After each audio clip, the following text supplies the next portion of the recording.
morning, esteemed viewers. This is the News Hour on Eco TV International with me, your presenter, Isatou Janneh. Now to the headlines. Fabakary Tombong Jatta tweeted for Speaker. Barrow tells Gambians to quit divisive politics and hate speeches. Student massacre survivor tells government to end 22 years wait for justice. Gambia participates report on voter intimidation and harassment. Government adopts measures to mitigate the effect of economic uncertainties.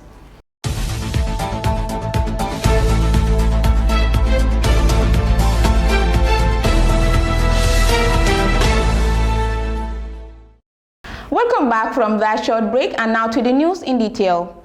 Fabakary Tombong Jatta tweeted for Speaker. The Standard has been reliably informed that the leader of APRC, Fabakary Tombong Jatta, is being considered for nomination by President Adama Barrow, who must unveil his 5-person list of nominees for the National Assembly latest today. Our source said Fabakary Tombong Jatta is the president's pick for the position of the Speaker. Subject to the approval of the members, it is not known who else will be on the president's list, but a source confirmed it is certainly including a woman or women. The new assembly members will be sworn in office tomorrow.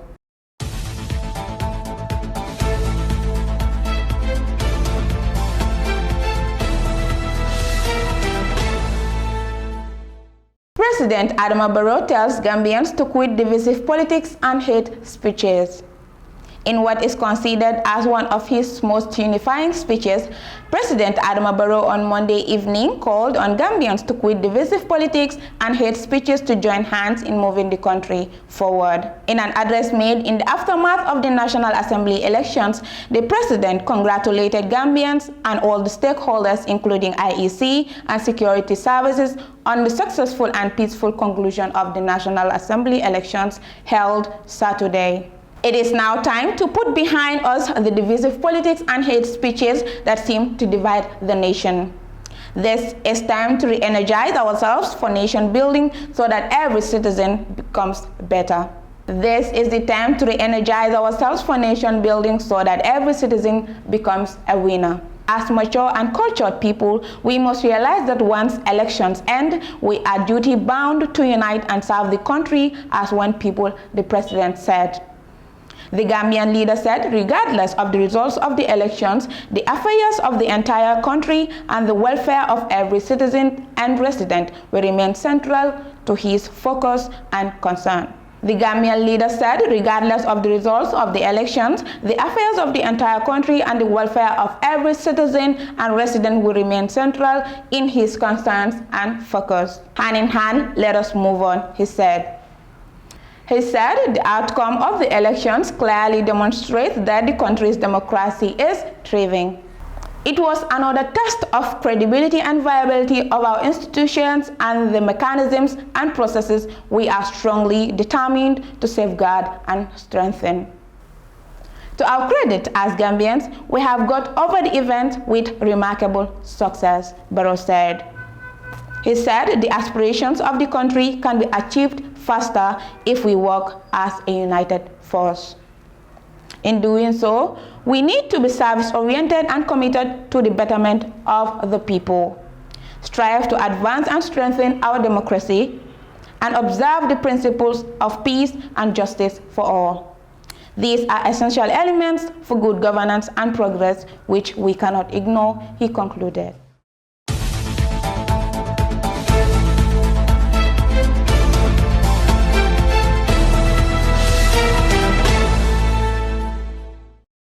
Student massacre survivor tells government to end 22 years wait for justice. A survivor of April 10th and 11th, 2000 shooting, Abdulkarim Janneh, has renewed his calls for justice years after a horrific killing of dozens of students, demonstrators by soldiers. I and my colleagues and the victims' families have been crying for justice since 2001, but to no avail. Victims' families and survivors suffered far too long, and we were used as campaign tools to change the regime, but now we are left behind, he told The Standard. Janneh, whose fight for justice dated back to former President Jammeh's days, said, "The government's failure to scrap the Public Order Act and the Indemnity Act is a betrayal to the victims." The coalition 2016 used the victims to campaign, but 5 years along the line, all we get is disappointment.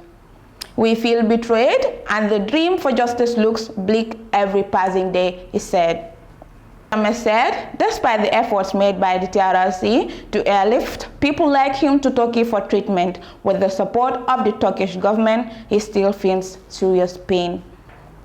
"I will continue to fight for my fellow victims because if I stop fighting, they will never forgive me. So no one can silence me," he said. He expressed disappointment over the IEC's decision to hold the parliamentary elections during the weekend of 9th and 10th of April. "When it comes to the victims, they don't care," he concluded.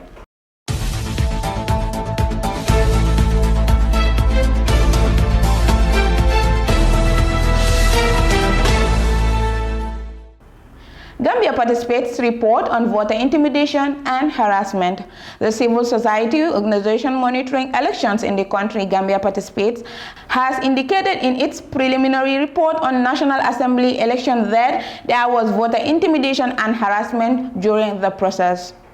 According to Mar Nyang, the executive director and head of the Election Observer Mission of Gambia participates, a suspected state intelligence SIS agent was seen taking snapshots of voters around the polling station in Mujagen Health Center in Jokado district at about 1:45 p.m. The act, which provoked a negative reaction from the UDP voters who felt it as a violation and intimidation of the voters. He said chaos broke out, which disrupted and delayed the voting processes. Nyang also reported that 82% of persons with disability, 96% of elderly, 91% of pregnant women and nursing mothers, and 73% of sick persons were given priority to vote before others in most observed polling stations. He, however, said 5% of polling stations visited and observed were not set up in locations that were accessible to persons with disabilities. On misconduct at polling stations, Nyang said 6% of incidents of harassment and intimidation was observed and recorded in some polling stations. 4% of polling officers were intimidated, harassed, or assaulted at polling stations. And in 4% of polling stations, women were particularly affected by incidents of intimidation, harassment, and violation. And this includes women voters, polling officers, security personnel, party agents, or observers. At 2% of the polling stations, observers reported that party agents attempted to influence polling officers, Nyang said. In a handful of polling stations, people were seen conversing for votes by asking others to vote for a particular candidate. Specifically, in Bakau constituency's Newtown Lower Basic School polling station, when the MPP candidate came to vote, a man from the entourage attempted to influence women to vote for them, they concluded.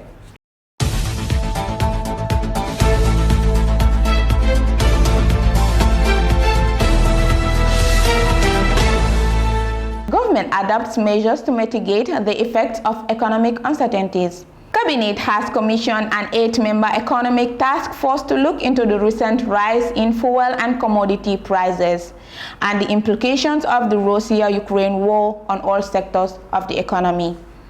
The task force is assigned to develop a diagnostic analysis of the recent situation of the economy and recommend measures to mitigate the impact of the conflict on the living conditions of people in the Gambia.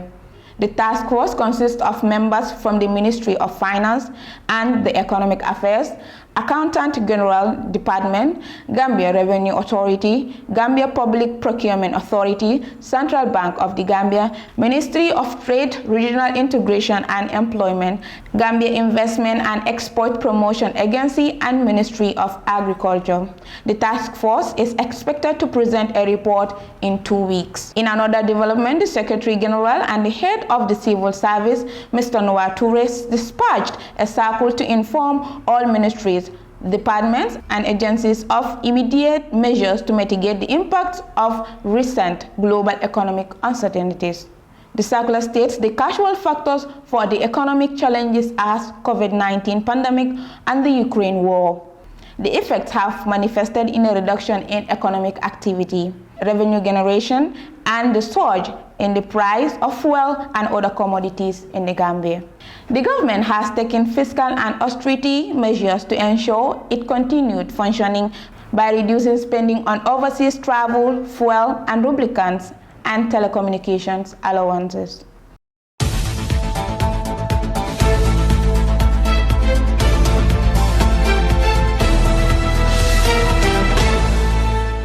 The government will revise and administer spending with immediate effect and until further notice.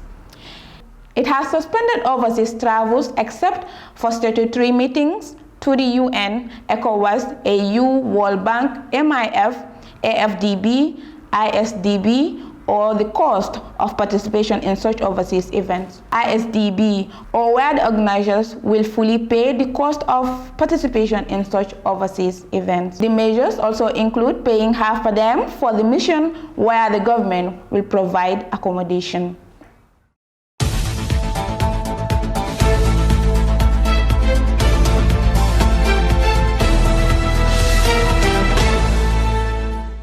In telecommunications, government's provision to postpaid mobile telephones for public officials will be limited to senior officials and relevant security functionaries with limits.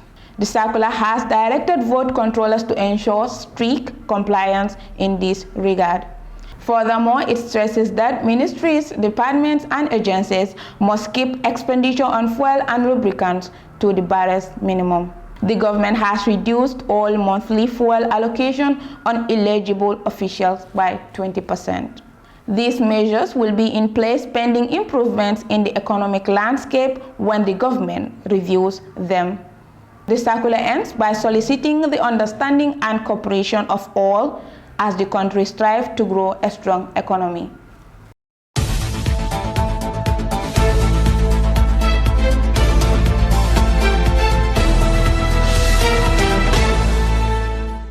Before we take a leave of you, let's look at today's top stories.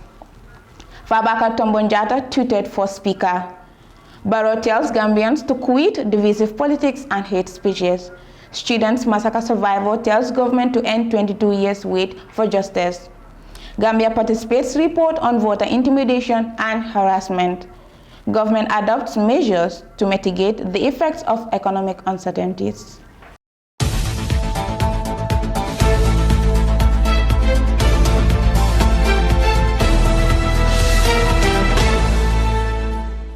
That's all we have for you. I am Isatou Janneh. Do stay tuned.